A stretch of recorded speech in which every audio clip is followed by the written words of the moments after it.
No contristéis al Espíritu Santo, y no contristéis al Espíritu Santo de Dios, con el cual fuisteis sellados para el día de la redención. Efesios 4:30. El hecho de que el Espíritu Santo pueda ser contristado es una prueba muy clara de su personalidad. Sería muy difícil imaginar que una influencia o que una mera emanación espiritual sean contristadas. Sólo se puede contristar a una persona, y ya que el Espíritu Santo puede ser contristado, vemos que Él es una subsistencia distinta en la Sagrada Trinidad. No le roben nada de la gloria que le es debida, antes bien, sean siempre diligentes en rendirle el homenaje. Además, nuestro texto nos revela la estrecha conexión que hay entre el Espíritu Santo y el creyente. Él ha de tener un interés tierno y afectuoso en nosotros, puesto que es contristado por nuestras imperfecciones y por nuestros pecados.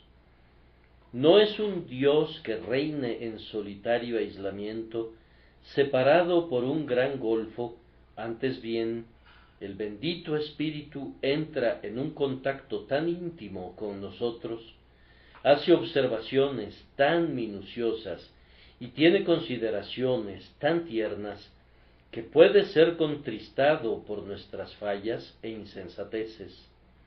Aunque la palabra contristar sea dolorosa, hay miel en la roca, ya que es un pensamiento inexpresablemente deleitable, que quien gobierna el cielo y la tierra, y es el creador de todas las cosas, quien es el infinito y siempre bendito Dios, condescienda a entablar relaciones tan infinitas con su pueblo, que su mente divina puede ser afectada por sus acciones. ¡Qué maravilla es que se diga que la deidad se contrista por las faltas de seres tan completamente insignificantes como somos nosotros! Tal vez no debamos entender la expresión literalmente, como si el Sagrado Espíritu pudiera ser afectado por una tristeza semejante a la tristeza humana, pero no debemos renunciar a la seguridad consoladora de que Él siente el mismo interés profundo por nosotros que el interés que siente un padre cariñoso por un amado hijo díscolo. ¿Y no es esto algo maravilloso? Que aquellos que no lo sientan se queden inconmovibles, pero en cuanto a mí, no cesaré de asombrarme y de adorar. El primer punto que vamos a considerar en esta mañana es el pasmoso hecho de que el Espíritu Santo sea contristado. Ese Espíritu tierno y amoroso que espontáneamente se ha responsabilizado de revivirnos de nuestra muerte en el pecado y de ser el educador de la nueva vida que ha implantado en nosotros, ese instructor divino, iluminador, consolador, recordador, a quien Jesús ha enviado para que sea nuestro guía y maestro permanente, puede ser contristado. Nosotros podemos contristar a ese Espíritu cuya energía divina es vida para nuestras almas, rocío para nuestras gracias, luz para nuestros entendimientos y consuelo para nuestros corazones. La paloma celestial puede ser turbada, el fuego celestial puede ser sofocado, el viento divino puede ser resistido, el bendito Paráclito puede ser tratado con desprecio. La profunda pena amorosa del Espíritu Santo es atribuible a su carácter santo y a sus perfectos atributos. La naturaleza de un ser santo es susceptible de ser vejada por la impiedad. No puede haber concordia entre Dios y Belial. Un espíritu inmaculadamente puro no puede menos que sentirse agraviado por la inmundicia, y especialmente tiene que sentirse contristado por la presencia del mal en aquellos objetos de sus afectos. El pecado, en cualquier parte, tiene que ser desagradable para el espíritu de santidad, pero el pecado de su propio pueblo es aflictivo para él en grado sumo. Él no odiará a su pueblo, pero odia en verdad sus pecados, y máxime cuando anidan en el pecho de sus hijos. El espíritu no sería el espíritu de verdad si aprobara lo falso en nosotros, no sería puro si no lo contristara lo que es impuro en nosotros. No podríamos creer que fuera santo si mirara complacido nuestra impiedad. Tampoco pensaríamos que fuera perfecto si nuestra imperfección fuera considerada por él sin desagrado.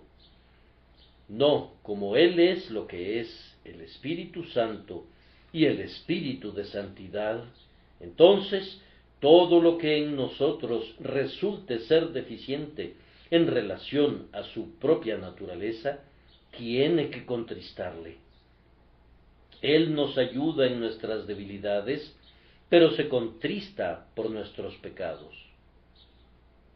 Él se contrista con nosotros por nuestra propia causa, pues Él sabe cuánta miseria nos ocasionará el pecado. Ah, oveja incauta, parece decir, conozco el oscuro monte sobre el que habrás de dar un traspié. Veo las espinas que te desgarrarán y las heridas que te horadarán. Oh oveja descarriada, veo la vara que confeccionas para azotar tu propia espalda con tus insensateces. Yo sé, pobre descarriado, en qué mar de problemas te adentrarás por esa terca voluntad, esa irascibilidad, ese amor al yo y esa ardiente persecución de ganancias. Él se contrista por nosotros porque ve cuánta disciplina merecemos y cuánta comunión perdemos. Pudiendo estar sobre el monte de la comunión, nos encontramos suspirando en el calabozo del desánimo, y todo porque por motivos de comodidad carnal preferimos ir por el prado de circunvalación, abandonando el camino indicado porque era áspero. El espíritu se contrista porque nos adentramos así en las tinieblas de un aborrecible calabozo y nos sometemos a los golpes del tolete de manzano silvestre del gigante desesperación. Él mira anticipadamente cuán amargamente lamentaremos el día en que nos apartamos de Jesús y nos traspasamos con muchas aflicciones. Él ve anticipadamente que el rebelde de corazón será colmado de sus propios caminos y se contrista porque mira desde antes la aflicción del rebelde. El dolor de una madre por las acciones indebidas de su hijo pródigo no es tanto el sufrimiento que le ha sido causado directamente a ella, como la aflicción que ella sabe que su hijo atraerá sobre sí. David no lamentaba tanto su propia pérdida de su hijo, como lamentaba la muerte de Absalón, con todos sus terribles resultados para Absalón mismo. Hijo mío, Absalón, hijo mío, Absalón. Aquí vemos una profunda aflicción, pero la siguiente frase nos muestra que no era de ninguna manera egoísta, pues estaba anuente a experimentar un mayor dolor en sí mismo. ¿Quién me diera que muriera yo en lugar de ti, Absalón, hijo mío, hijo mío? Tal es el santo contristarse del Espíritu de Dios por aquellos en quienes mora. Es por causa de ellos que está apesadumbrado. Además, es sin duda por causa de Jesucristo que el Espíritu está contristado. Nosotros somos la compra hecha por la muerte de Jesús en el madero. Él nos ha comprado con un precio muy caro y debe poseernos enteramente para sí.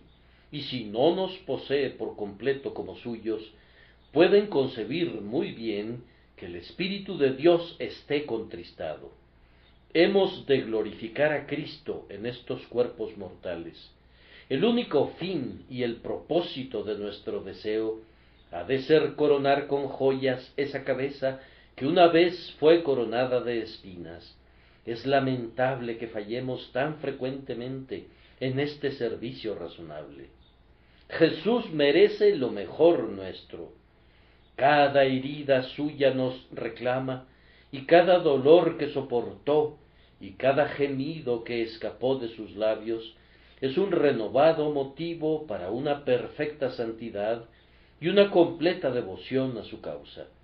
Y debido a que el Espíritu Santo nos ve ser tan traidores al amor de Cristo, tan falsos para con esa sangre redentora, tan olvidadizos de nuestras solemnes obligaciones, Él se contrista por nosotros porque deshonramos a nuestro Señor. Me equivocaría si dijera que se contrista por nosotros en razón de la Iglesia. ¿Cómo podrían ser útiles algunos de ustedes si sólo vivieran de conformidad con sus privilegios? Ah, hermanos míos, ¿cómo ha de contristarse seguramente el Consolador por nuestra causa, siendo ministros, cuando nos pone como atalayas, pero no vigilamos y la Iglesia es invadida? Cuando nos asigna la comisión de ser sembradores de la buena semilla, y nuestras manos están llenas a medias, o cuando esparcimos hierbas malas y cizaña, en lugar de sembrar el buen trigo. ¿Cómo ha de contristarse por nosotros, porque no tenemos esa ternura de corazón, ese derretimiento de amor, esa vehemencia de celo, esa entrega de alma que deberíamos exhibir?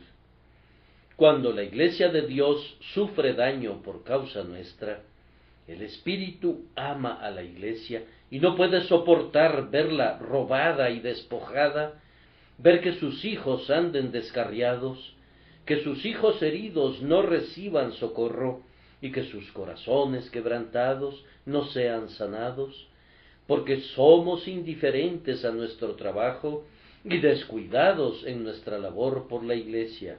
El Espíritu Santo está muy desasosegado.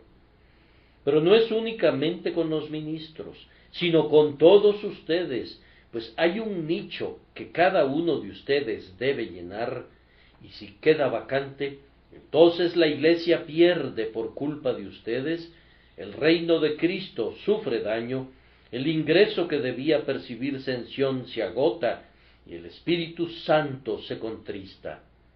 Su falta de oración, su carencia de amor, su falta de generosidad, todas estas cosas podrían ser tristes lesiones para la Iglesia de Dios, y por tanto el amoroso Espíritu de Dios se desasosiega. Además, recuerden que el Espíritu de Dios deplora los defectos de los cristianos en razón de los pecadores, pues el oficio del Espíritu es convencer al mundo de pecado, de justicia y de juicio. Pero el rumbo de muchos creyentes es directamente contrario a esta obra del Espíritu. Sus vidas no convencen al mundo de pecado, antes bien tienden a consolar a los transgresores en su iniquidad. Hemos oído de las acciones de algunos profesantes que son citados por los mundanos como una excusa para sus pecados. Personas abiertamente profanas han dicho: miren a esos cristianos, hacen esto y lo otro, ¿y por qué no podríamos hacerlo nosotros? No es bueno que Jerusalén consuele a Sodoma, ni que los crímenes de los paganos encuentren precedentes en los pecados de Israel. La obra del Espíritu es convencer al mundo de justicia, Pero muchos profesantes convencen al mundo de lo opuesto. No, dice el mundo, no se puede tener mayor justicia en Cristo que en cualquier otra parte, pues miren a quienes le siguen o pretenden hacerlo. ¿Y dónde está su justicia? No es mayor que la de los escribas o de los fariseos. El Espíritu de verdad convence al mundo del juicio venidero, pero cuán pocos de nosotros le ayudamos en esa grandiosa obra. Vivimos y actuamos y hablamos como si no hubiera un juicio venidero. Trabajamos arduamente por obtener riquezas, como si este mundo no se preocupara por las almas, como si el infierno fuera un sueño. Impasibles ante las realidades eternas, inconmovibles frente a los terrores del Señor, indiferentes a la ruina de la humanidad, muchos profesantes viven como viven los mundanos y están tan lejos de ser cristianos como lo están los infieles. Este es un hecho indisputable, pero es un hecho que debe lamentarse con lágrimas de sangre. Varones hermanos, no me atrevo a pensar cuánto de la ruina del mundo ha de ser puesto a la puerta de la Iglesia, pero me atrevo a decir esto, que aunque los propósitos divinos serán cumplidos, y Dios no perderá a ninguno de sus elegidos, el hecho de que nuestra ciudad de Londres sea ahora una ciudad más bien pagana que cristiana, no puede ser puesto a la puerta de nadie, sino a la puerta de la Iglesia profesante de Dios y a la de sus ministros. ¿A dónde más podría estar? ¿Está la ciudad envuelta en tinieblas? No tendría que haber sido así. Si hubiéramos sido fieles, no habría sido así. Si somos fieles en el futuro, no permanecerá siendo así por largo tiempo.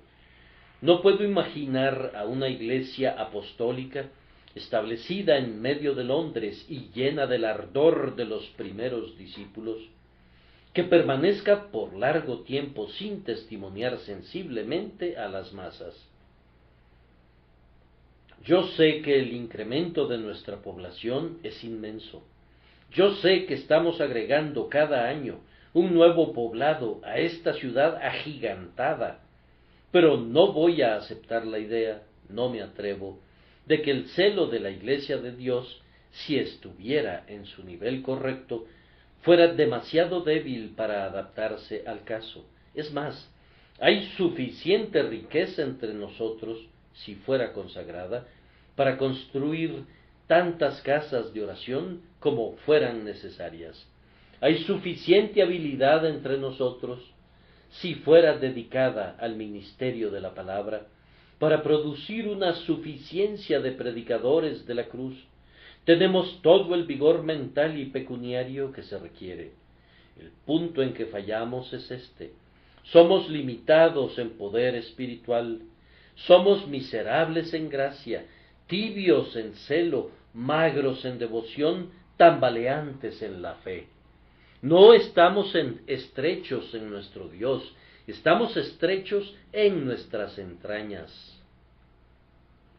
Hermanos, yo creo que el Espíritu de Dios es grandemente contristado por muchas iglesias en razón de los pecadores en sus congregaciones que reciben escasos cuidados, escasas oraciones y ninguna lágrima.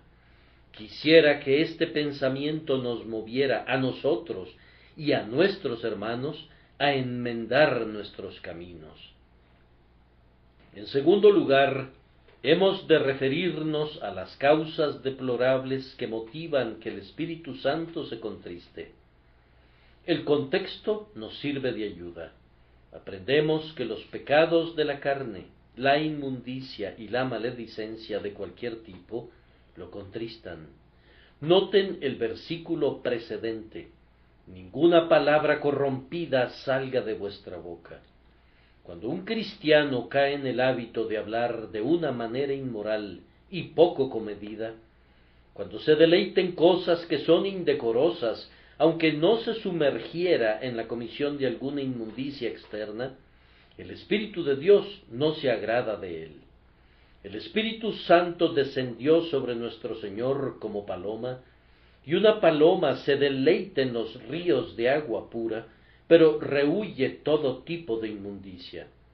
En los días de Noé, la paloma no halló dónde sentar la planta de su pie por todos los cadáveres que flotaban en los desperdicios, y de igual manera la paloma celestial no encuentra reposo en las cosas muertas y corruptas de la carne.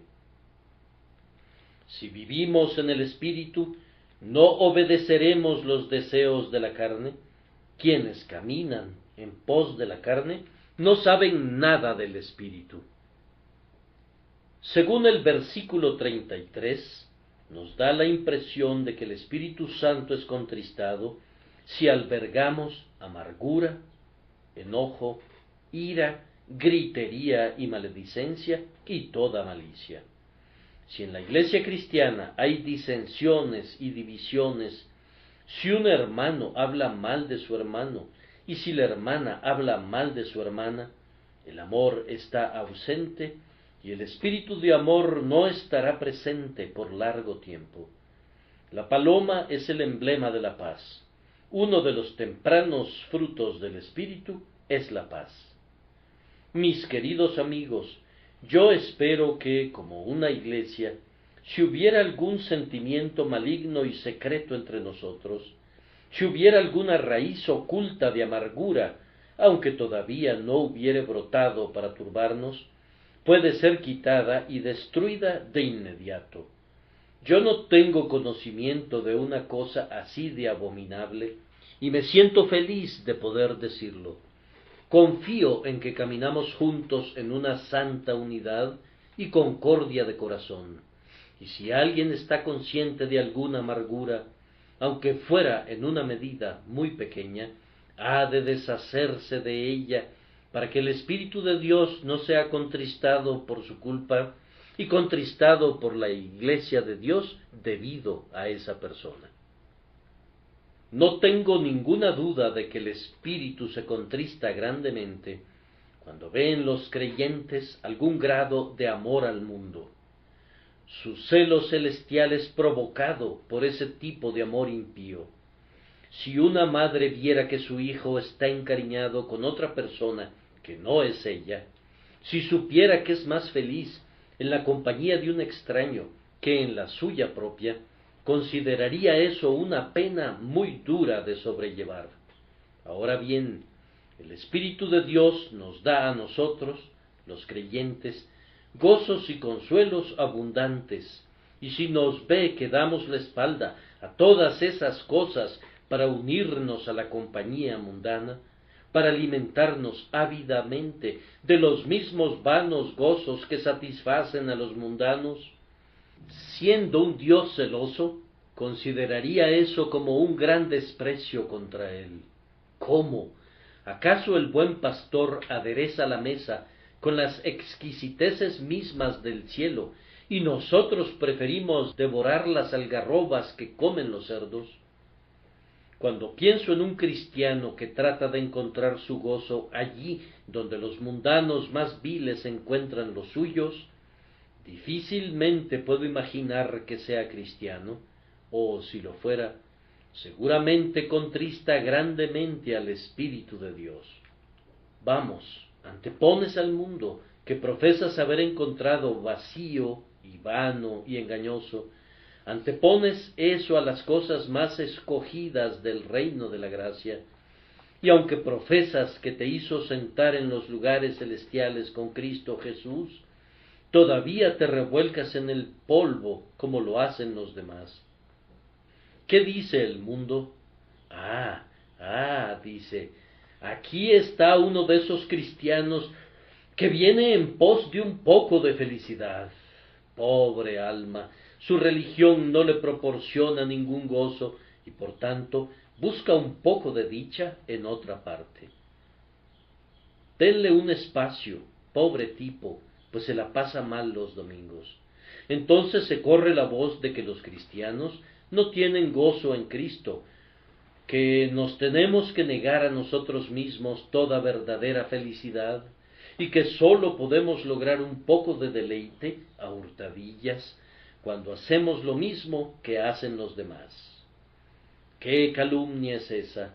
Y sin embargo, ¿cuántos profesantes son responsables por ello?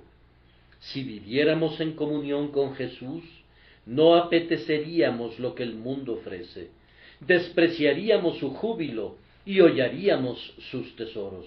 La mundanalidad, en cualquiera de sus versiones, tiene que ser muy aflictiva para el Espíritu de Dios, no solamente el amor del placer, sino el amor de las ganancias.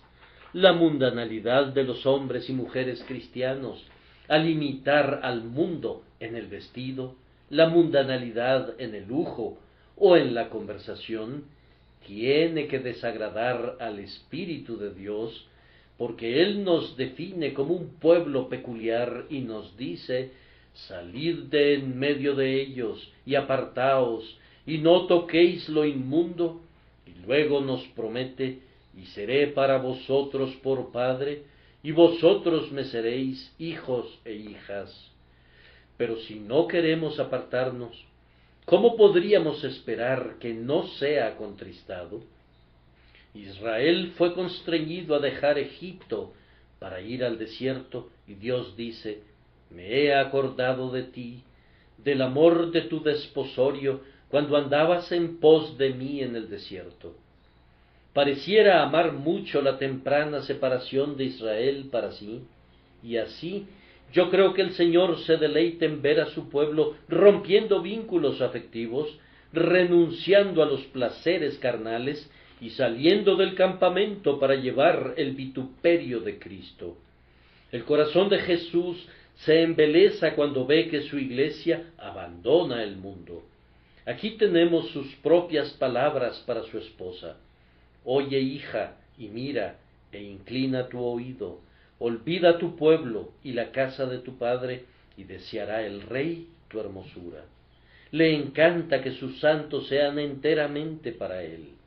Él es un Salvador celoso, y de aquí que Pablo diga que laboraba para presentar a la iglesia como una virgen pura a Cristo.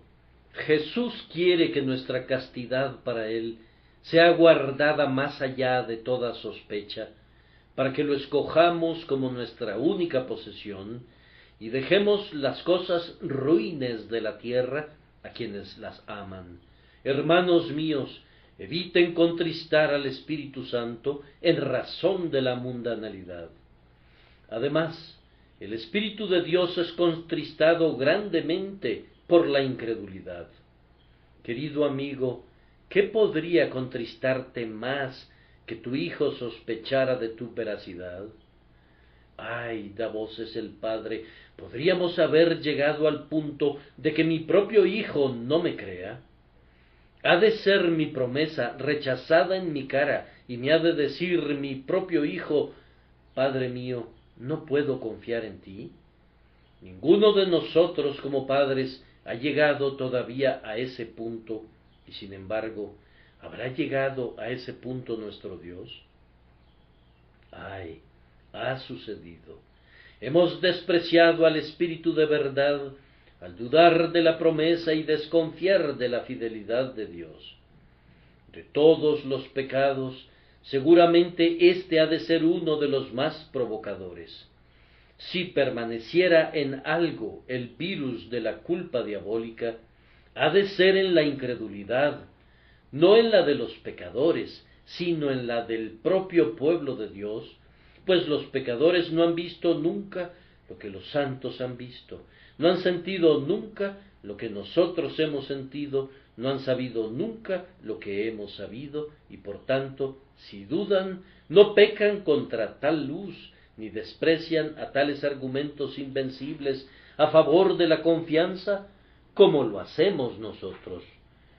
Que Dios perdone nuestra incredulidad y que nunca más contristemos a su Espíritu. Adicionalmente, el Espíritu es contristado sin duda por nuestra ingratitud. Cuando Jesús nos revela su amor, si abandonáramos la cámara de comunión para hablar con ligereza y olvidar ese amor, o si, cuando hemos sido levantados del lecho de la enfermedad, no estuviéramos más consagrados que antes, o si, cuando nuestro pan nos es dado y nuestra agua es segura, nuestro corazón nunca agradeciera al dador generoso, o si, siendo preservados en medio de la tentación, falláramos en magnificar al Señor, seguramente, en cada caso, esto sería un pecado que provoca a Dios. Cuando agregamos altivez a la ingratitud, entonces contristamos gravemente al Espíritu bendito. Cuando un pecador salvado se vuelve altivo, insulta a la sabiduría del Espíritu de Dios por su necedad. Pues, ¿qué podría haber en nosotros para estar orgullosos? El orgullo es una hierba mala que crece en cualquier tipo de suelo. Orgullosos de las misericordias de Dios. Es como si estuvieras orgulloso de estar endeudado. Vamos, algunos de nosotros somos tan insensatos que Dios no puede exaltarnos, pues si lo hiciera, pronto sufriríamos de mareos en el cerebro y caeríamos irremediablemente.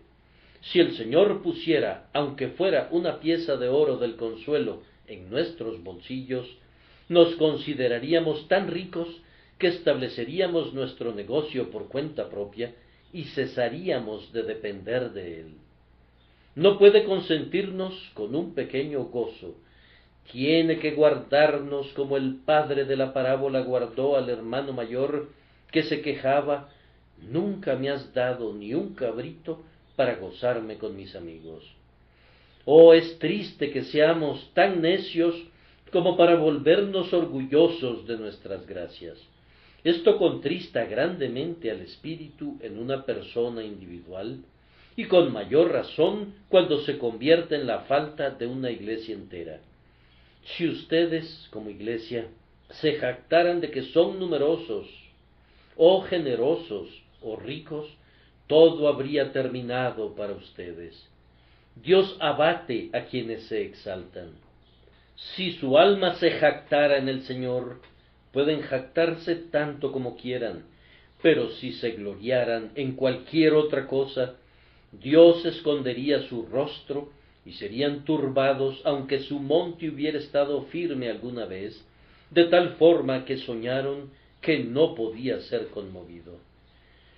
Yo no podría darles una lista completa de todos los males que contristan al Espíritu de Dios, pero permítanme mencionarles aquí particularmente a uno: la falta de oración. ¿No se aplica esto a algunos? ¿Cuán poco oramos algunos de nosotros? Que cada conciencia sea ahora su propio acusador. Mi querido hermano, ¿qué hay en cuanto al propiciatorio? ¿Qué hay en cuanto al aposento y a la secreta comunión con Dios? ¿Qué hay en cuanto a la lucha pidiendo por tus hijos? ¿Qué hay en cuanto a suplicar por el pastor? ¿Has sido renuente a interceder por la conversión de tu vecino? ¿Podrías leer la historia de la intercesión de Abraham por Sodoma y decir que tú has intercedido por Londres de la misma manera? ¿Podrías leer sobre Jacob en el arroyo de Jaboc y decir que tú pasaste, ya no digamos una noche, sino una hora luchando con el ángel alguna vez? La falta de oración de esta época es uno de sus peores signos, y la falta de oración de alguna de nuestras iglesias cristianas hace pensar como si Dios estuviera a punto de retirarse de la tierra, pues en muchas iglesias, según me informan, experimentan dificultades para lograr que un suficiente número de hombres asista a las reuniones de oración para siquiera continuarlas. Sé de algunas iglesias: no lo anunciéis en Gad, ni deis las nuevas en las plazas de Ascalón. Sé de algunas iglesias que han renunciado a las reuniones de oración porque nadie asiste. Si este fuera un caso solitario, debería ser lamentado cotidianamente, pero hay muchísimas iglesias en una condición semejante. Que el Señor tenga misericordia de ellas y de la tierra en la que moran tales iglesias. Para resumir muchas cosas que podrían ser dichas, pienso que el Espíritu Santo será contristado por cualquiera de nosotros si nos entregáramos a cualquier pecado conocido, sea cual sea. Y voy a agregar a eso que también será contristado si alguno de nosotros descuida cualquier deber conocido, sea cual sea. No puedo imaginar que el Espíritu de Dios se agrade con un hermano que conoce la voluntad de su maestro y no la hace. Yo sé que la palabra dice que recibirá muchos azotes. Seguramente, dar azotes ha de ser el resultado de la pesadumbre de parte de la mano que administra tales azotes. Si alguna persona o alguna iglesia conocen el bien y no lo hace, para ella o para la iglesia constituirá un pecado, y aquello que podría no ser pecado en el ignorante, se convertirá en pecado para los que son bendecidos con la luz. Tan pronto como tu conciencia es iluminada y conoces la senda del deber, no necesitas decir, otros deben hacerlo, pero se sostendrán o caerán ante su propio Señor.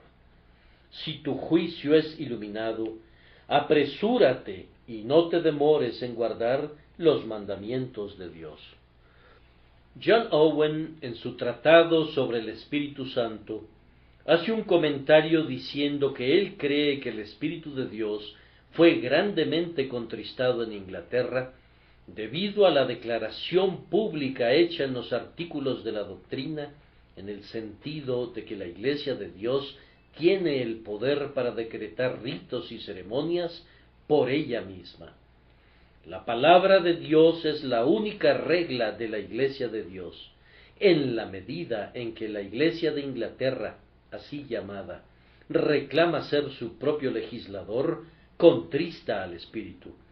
Cuando una iglesia reclama para sí el derecho de juzgar cuáles han de ser sus propias ordenanzas, en lugar de reconocer voluntaria y obedientemente que no tiene ningún derecho de elección de ningún tipo, sino que está obligada a obedecer la voluntad revelada de su grandiosa cabeza, peca terriblemente.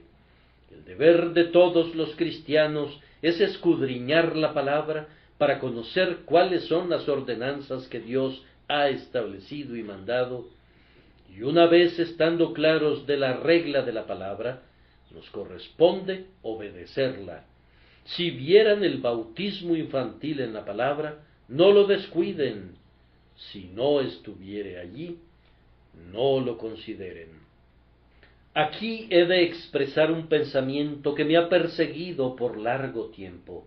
Tal vez la triste condición presente de la Iglesia cristiana y el predominio del dogma de la regeneración bautismal puedan ser rastreados al descuido que reina casi universalmente en la Iglesia en relación a la grandiosa ordenanza cristiana del bautismo de los creyentes. Los hombres se ríen de cualquier plática con respecto a esto, como si el tema no tuviera ninguna importancia, pero me permito decir que independientemente de cuál sea la verdad sobre esa ordenanza, vale la pena que cada creyente la descubra. Me reúno constantemente con personas que no tienen ningún tipo de fe en el bautismo infantil y han renunciado a él desde hace mucho tiempo, y sin embargo, aunque admiten que deberían ser bautizados como creyentes, descuidan el deber como si fuera algo sin importancia. Ahora observen que cuando el gran día revele todas las cosas, estoy persuadido de que revelará esto, que la suplantación que ha hecho la Iglesia del bautismo de los creyentes por el bautismo de los infantes no solamente fue un gran instrumento en el establecimiento original del papado, sino que el mantenimiento de esa perversa ordenanza en nuestra Iglesia protestante es la raíz principal y la causa del presente avivamiento del papado en esta tierra. Si quisiéramos poner el hacha a las raíces del sacramentalismo, debemos regresar al viejo método escritural de dar ordenanzas solamente a los creyentes, ordenanzas que vienen después de la fe, no antes de la fe. Hemos de renunciar a bautizar para regenerar, y hemos de administrar el bautismo solamente a quienes profesan ser ya regenerados. Cuando todos lleguemos a eso, no oiremos más acerca de la regeneración bautismal y otras 1000 doctrinas falsas desaparecerían. Si establecieran la regla de que los incrédulos no tienen ningún derecho a la ordenanza de la Iglesia, entonces le estarían quitando a los hombres el poder de establecer la profana institución de una Iglesia del Estado, pues, fíjense, no sería posible ninguna Iglesia nacional sobre el principio del bautismo de los creyentes, un principio que es demasiado exclusivo para adecuarse a la mezclada multitud de una nación entera. Una Iglesia del Estado tiene que aferrarse al bautismo infantil. Necesariamente tiene que recibir a todos los miembros del Estado en sus números, tiene que hacerlo, o de lo contrario, no podría esperar la paga del Estado. Hagan de la Iglesia un cuerpo que conste únicamente de hombres que profesan ser creyentes en el Señor Jesús, y que la Iglesia diga a todos los demás: ustedes no tienen arte ni parte en este asunto mientras no sean convertidos, y entonces habría un término a la alianza profana entre la Iglesia y el mundo, que es ahora una plaga que marchita a nuestra tierra. Los errores de doctrina, de práctica y de gobierno podrían provocar que no caiga el rocío del cielo. Ustedes dirán, esos errores no impidieron los avivamientos en otros días. Tal vez no, pero Dios no siempre pasa por alto nuestra ignorancia. En estos días nadie necesita ser ignorante acerca del misterio del bautismo infantil. El error ha evolucionado hasta su pleno desarrollo y ha alcanzado tal clímax que cada cristiano debe darle su más sincera consideración.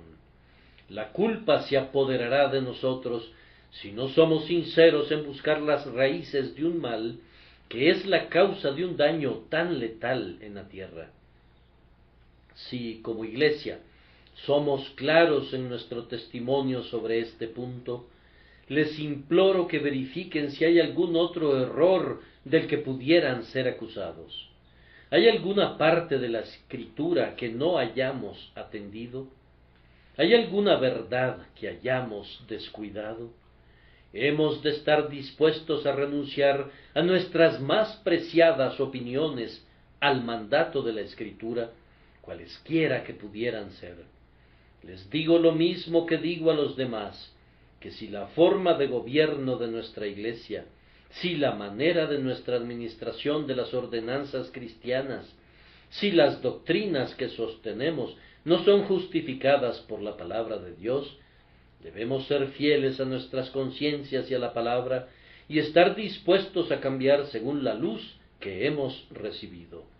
Debemos renunciar a la idea de estereotipar cualquier cosa. Debemos estar listos en cualquier momento y en todo momento a hacer justo aquello que el Espíritu de Dios quiere que hagamos, pues si no lo hacemos, no podemos esperar que el Espíritu de Dios permanezca en nosotros. O que tengamos un corazón que sirva a Dios perfectamente, o que un corazón así sea dado a todo su pueblo, de tal manera que esté dispuesto a renunciar a toda autoridad, antigüedad, gusto y opinión, y a inclinarse únicamente ante el Espíritu Santo. que la Iglesia camine todavía según la simple regla del libro de Dios y de conformidad con la luz del Espíritu de Dios, y entonces cesaremos de contristar al Espíritu Santo. En tercer lugar, y muy brevemente, demasiado brevemente, veremos el lamentable resultado de que el Espíritu Santo sea contristado. Estando en el Hijo de Dios, eso no conducirá a su entera destrucción, pues ningún heredero del cielo puede perecer, tampoco le será retirado completamente el Espíritu Santo, pues el Espíritu de Dios nos es dado para que permanezca con nosotros para siempre. Pero los efectos nocivos son, sin embargo, sumamente terribles. Mis queridos amigos, ustedes perderían todo sentido de la presencia del Espíritu Santo. Él se ocultaría de ustedes y no habría rayos de consuelo, ni palabras de paz, ni pensamientos de amor. Habría lo que Cowper llama un doloroso vacío que el mundo no puede llenar jamás. Si contristaran al Espíritu Santo, perderían todo gozo cristiano, la luz les sería retirada y tropezarían en la oscuridad.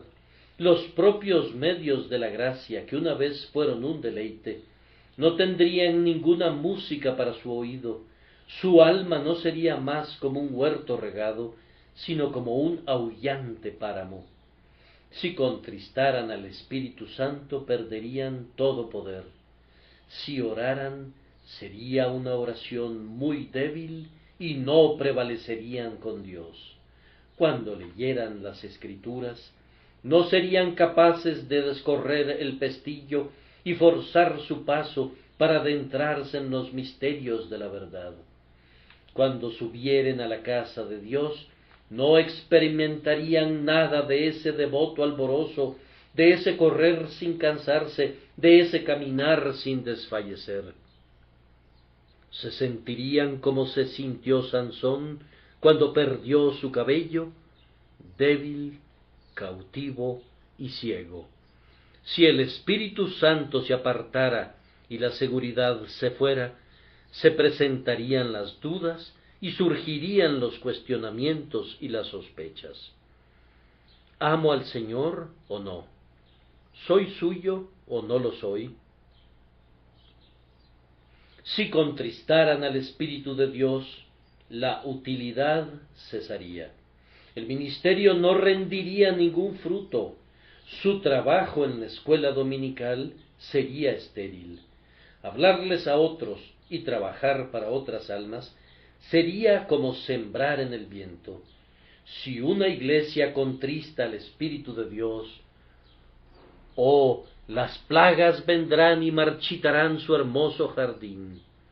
Entonces sus días de solemne asamblea no tendrían ninguna aceptación en el cielo.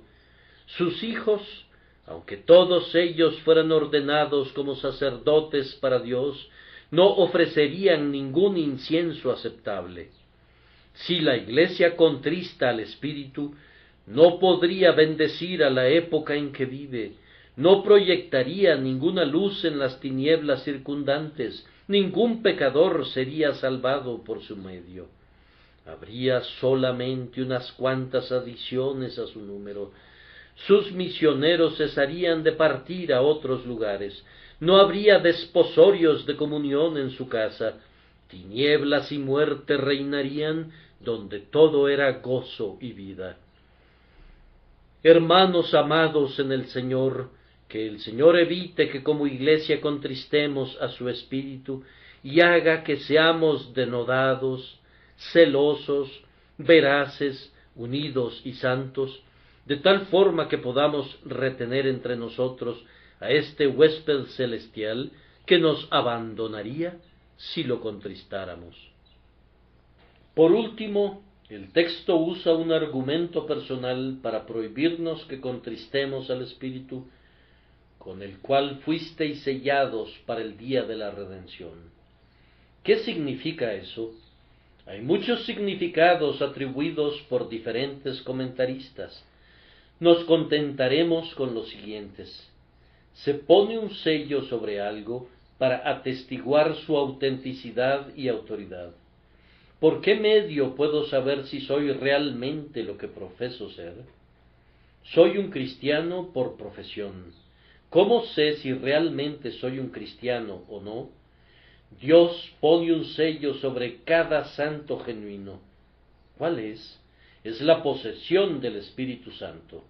Si tienes al Espíritu Santo, mi querido amigo, ese es el sello que Dios ha puesto sobre ti para indicar que tú eres su hijo. ¿No ves entonces que si contristaras al Espíritu, perderías tu sello y serías como una comisión con el sello suprimido, serías como una nota escrita a mano, sin una firma? Tu evidencia de ser hijo de Dios es el Espíritu, pues si alguno no tiene el Espíritu de Cristo, no es de él. Si no tienes en ti al Espíritu, esa sería para ti una evidencia decisiva de que no perteneces a Cristo, pues carecerías del cimiento de la verdadera seguridad, que es la presencia permanente, el poder y el gozo del Espíritu. Además, he dicho que el sello se usa para testificación, y eso es lo que es, no sólo para ti, sino para los demás. Le dices al mundo que te rodea, yo soy un hijo de Dios. ¿Cómo habrían de saberlo? Ellos sólo pueden juzgar como tú te debes juzgar, es decir, mirando el sello. Si posees el Espíritu de Dios, pronto verán que eres un cristiano, y si no lo tienes, sin importar qué otra cosa tengas, pronto se descubriría que eres una falsificación, pues carecerías del sello. Amados, toda la historia de la Iglesia demuestra esto, que cuando la Iglesia cristiana ha sido llena del Espíritu de Dios, el mundo ha confesado su linaje porque no podía evitar hacerlo. Pero cuando la Iglesia ha perdido su entusiasmo y fervor porque ha perdido su fuego celestial, entonces el mundo se ha preguntado, ¿qué más es esta Iglesia cristiana que una sinagoga de los judíos o que la compañía de Mahoma? El mundo conoce el sello de Dios y si no lo ve, pronto desprecia esa sociedad que pretende ser la Iglesia de Dios, pero que no tiene ni la marca ni la prueba de ello. La misma verdad es válida en todos los casos, por ejemplo, en el tema del ministerio cristiano. Cuando vine a Londres por primera vez, hubo algunas pláticas acerca de mi ordenación al ministerio. Si soy ordenado por Dios, no necesito la ordenación de los hombres, y por otro lado, si Dios no me ha llamado a la obra, ningún hombre o conjunto de hombres podría hacerlo. Pero se me dijo, tiene que haber un servicio de reconocimiento para que otros puedan expresar su aprobación. No, dije, si Dios está conmigo, me reconocerán lo suficientemente rápido como un hombre de Dios, y si me es negada la presencia del Señor, la aprobación humana es de poco valor. Hermanos, si profesan ser llamados a cualquier forma de ministerio, su única manera de demostrar su llamamiento sería mostrando el sello del Espíritu. Cuando ese sello está estampado en sus labores, no requerirán de ningún otro reconocimiento. El campamento de Dan pronto reconoció a Sansón cuando el Espíritu vino sobre él, y cuando fue entre los enemigos, los filisteos, con la quijada de un asno, pronto lo reconocieron cuando lo vieron amontonando a los muertos unos sobre otros. Así es como el cristiano o el ministro han de forzar el reconocimiento de su estatus y llamamiento. Los caballeros de la cruz tienen que ganar sus reconocimientos en el campo de batalla. La única manera en que un cristiano puede ser identificado como cristiano, o en que la Iglesia puede manifestarse como una iglesia de Dios, es teniendo el Espíritu de Dios, y en el nombre del Espíritu de Dios hacer proezas para Dios y dar gloria a su santo nombre. Además, se usa también un sello para preservar, así como para atestiguar. El oriental sella sus bolsas de dinero para asegurar el oro que va dentro, y nosotros sellamos nuestras cartas para guardar su contenido. El sello es puesto para seguridad. Ahora, amados, como la única manera por la que pueden ser reconocidos como cristianos es por poseer realmente el poder sobrenatural del Espíritu Santo, así también la única manera por la que pueden ser preservados siendo cristianos y preservados de regresar al mundo es por continuar poseyendo el mismo Santo Espíritu. ¿Qué serían ustedes si el Espíritu de Dios se fuera? La sal que ha perdido su sabor, ¿con qué será salada? Árboles 2 veces muertos y desarraigados, estrellas errantes, para las cuales está reservada eternamente la oscuridad de las tinieblas. El Espíritu Santo no es un lujo para ustedes, sino una necesidad. Tienen que poseerlo o morirán. Tienen que poseerlo o están condenados, sí, y con una doble condenación. Aquí interviene esa promesa escogida que el Señor no los dejará ni los abandonará, pero si los dejara para siempre, no quedaría ningún sacrificio más por el pecado. Sería imposible renovarlos otra vez para arrepentimiento, viendo que habrían crucificado al Señor de nuevo y lo habrían puesto en una visible vergüenza. No contristes, entonces, a ese espíritu de quien eres tan dependiente. Él es tu credencial como cristiano, Él es tu vida como creyente. Valóralo más allá de todo precio. Habla de Él con tu cabeza inclinada, con asombro reverente. Descansa en Él con una confianza amorosa e infantil. Obedece sus amonestaciones más delicadas. No descuides sus susurros interiores, no te apartes de sus enseñanzas contenidas en la palabra, o de las dadas por medio de sus ministros, y has de estar tan presto a sentir su poder, como las olas del mar están dispuestas a ser movidas por el viento, o una pluma a ser transportada por la brisa. Has de estar listo a cumplir sus órdenes. Así como los ojos de la criada están atentos a su ama, así tus ojos han de estar atentos a él. Cuando conozcas su voluntad, no hagas preguntas, no cuentes los costos, enfrenta todos los peligros, desafía todas las circunstancias. La voluntad del Espíritu ha de ser tu ley absoluta, independientemente de ganancia o pérdida, independientemente de tu propio juicio o de tu propio gusto. Una vez que percibas claramente la voluntad del Espíritu, has de obedecer instantáneamente y has de tratar de seguir percibiendo esa voluntad. No cierres intencionalmente tus ojos a un deber desagradable, ni cierres tu entendimiento a una verdad que no es bien recibida. No te apoyes en tu propio entendimiento. Considera que sólo el Espíritu Santo puede enseñarte y que aquellos que no quieren ser enseñados por Él han de permanecer siendo necios irremediablemente. Oh, que viviera para ver que la Iglesia de Dios reconoce el poder del Espíritu Santo, que pudiera verla hacer a un lado la mortaja que ha persistido en llevar durante tan largo tiempo, que pudiera ver que no pone ninguna confianza en el Estado o en el poder, que no confía más en la elocuencia y en el conocimiento, que pudiera verla depender del Espíritu Santo, aunque sus ministros fueran de nuevo pescadores y sus seguidores fueran de nuevo lo vil del mundo y lo que no es, aunque tenga que ser bautizada en sangre, aunque el hijo varón provoque la ira del dragón y arroje agua como un río contra ella. No obstante, El día de su victoria final habrá de amanecer.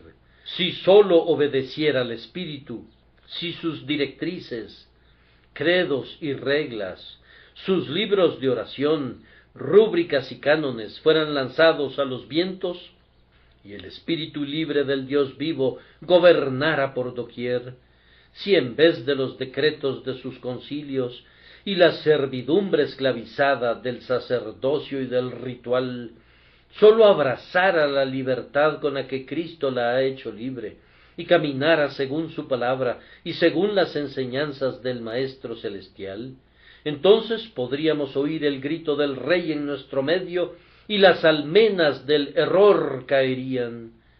Que Dios lo envíe, y que lo envíe en nuestro tiempo, y suya será la alabanza. Me temo que hay algunos aquí que no contristan al Espíritu, pero hacen algo peor que eso. Ellos apagan al Espíritu, ellos resisten al Espíritu. Que el Señor les conceda el perdón de este grave pecado, y que sean conducidos a la cruz de Cristo para encontrar el perdón para cada pecado. En la cruz, y únicamente allí, puede ser encontrada la vida eterna. Que Dios los bendiga por Jesucristo nuestro Señor. Amén.